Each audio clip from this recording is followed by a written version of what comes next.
Hi friends, welcome to our channel. Brahmamudi serial next episode లో ఏం జరగబోతోందో ఈ వీడియోలో చూసి తెలుసుకుందాం. తన మనవడిని చూసిన అపర్ణ అసలేం జరిగింది అని తెలుసుకోవడానికి ఈ వీడియోని స్కిప్ చేయకుండా ఎండ్ వరకు చూసేయండి. ఇందిరాదేవి రేవతి వాళ్ళ ఇంటికి వెళ్తుంది. అపర్ణ కూడా తనకి పని ఉందని బయటికి వస్తుంది. అలా అపర్ణ ఒక చోటకి వెళ్ళిన తర్వాత కార్ డోర్ ని చూసుకోకుండా ఓపెన్ చేసేస్తుంది. అలా సరిగ్గా అదే సమయానికి రేవతి వాళ్ళ అబ్బాయి రాజ్ అటువైపు వెళ్తూ ఉంటే అలా అపర్ణ తీసిన కార్ డోర్ అతనికి తగిలి పక్కకి పడిపోయి అమ్మా అని ఒక్కసారిగా అరుస్తాడు. అప్పుడు అపర్ణ ఆ అరుపుకి వెంటనే కంగారు పడిపోయి డోర్ ని క్లోజ్ చేస్తే అప్పుడు ఆ పిల్లవాడు కనిపిస్తాడు. అయ్యో, చూసుకోలేదు నాన్న అని అతన్ని లేపి ఆ బాబుకి అంటిన మట్టిని దులుపుతుంది. అప్పుడు రాజ్, ఇదేంటండి ఇలా పడేశారు, చూసుకునే పని లేదా అని అరుస్తూ ఉంటాడు. అప్పుడు అపర్ణ, అమ్మో వేలుడంత లేడు, ఇంతలాగా అరుస్తున్నాడేంటి అని అనుకొని చూసుకోలేదు నాన్న అని అంటుంది. అప్పుడు ఆ బాబు, చూడండి, మీరు నన్ను పడేసినందుకు నేను కింద పడిపోయాను, అలానే నా చేతిలో ఉన్న ఐస్ క్రీమ్ కూడా కింద పడిపోయింది. ఇప్పుడు నేనేం చేయాలి, నాకు ఐస్ క్రీమ్ తినాలనుంది అని అంటాడు. అప్పుడు అపర్ణ, నేను ఇంకొకటి కొనిస్తాను నాన్న అని అంటుంది. అప్పుడు ఆ బాబు, మీరు ఇంకొక ఐస్ క్రీమ్ కొని పెడితే ఐస్ క్రీమ్ కి ఐస్ క్రీమ్ చెల్లు సరిపోతుంది, మరి నన్ను కింద పడేసినందుకు అని అంటాడు. అప్పుడు అపర్ణ, నేనేం చేయాలి బాబు అని అంటుంది. అప్పుడు రాజ్, మీరు నన్ను ఇలా కింద పడేసినందుకు నాకు సారీ చెప్పాలి అని అంటాడు. అప్పుడు అపర్ణ, సారీ నాన్న అని అంటుంది. అప్పుడు ఆ అబ్బాయి థ్యాంక్స్ అని అంటాడు. అప్పుడు అపర్ణ, నీ పేరేంటి అని అంటుంది. అప్పుడు ఆ బాబు రాజ్, స్వరాజ్ అని కాలర్ ఎగరేసి మరీ చెప్తాడు. అప్పుడు అపర్ణ, స్వరాజా, నా కొడుకు పేరు కూడా అదే బాబు, నీకు ఈ పేరు ఎవరు పెట్టారు అని అంటుంది. అప్పుడు ఆ బాబు, మా అమ్మ పెట్టింది అని అంటాడు.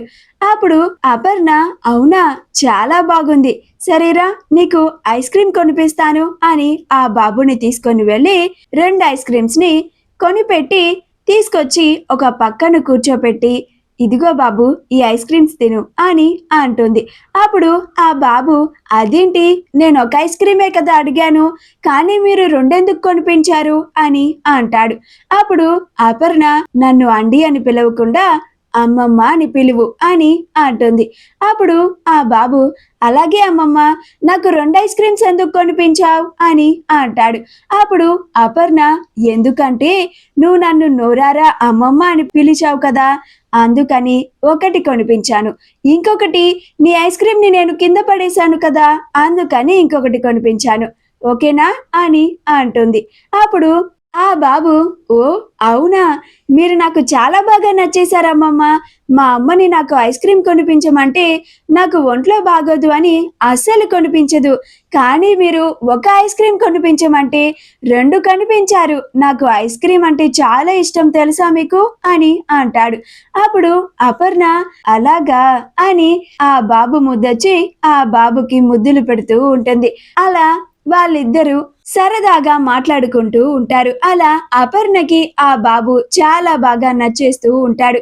ఆ బాబు ఐస్ క్రీమ్ తింటూ ఉంటే చిన్నప్పుడు తన కొడుకు రాజ్ ఐస్ క్రీమ్ తినే సన్నివేశం అపర్ణకి గుర్తుకు వచ్చి చాలా మురిసిపోతూ ఉంటుంది.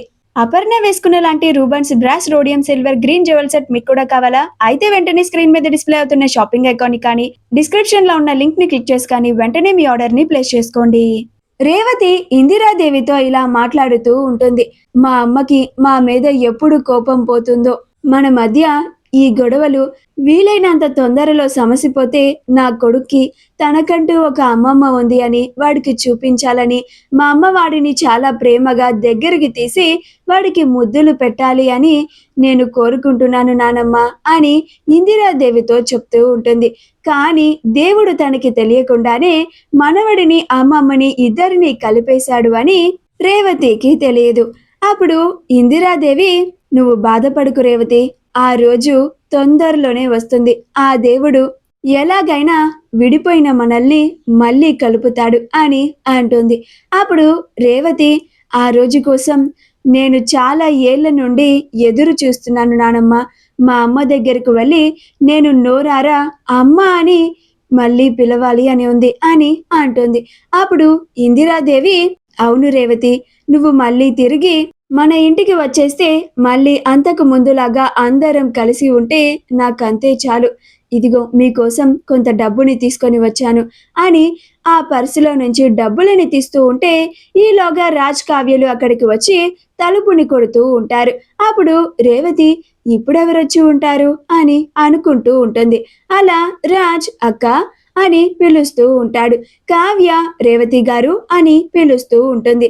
అప్పుడు రేవతి నానమ్మ రాజ్ కావ్యలు వచ్చినట్టున్నారు అని అంటుంది. అప్పుడు ఇందిరాదేవి అవునా, వాళ్ళిద్దరికి ఇంటి అడ్రస్ ఎలా తెలుసు అని అంటుంది.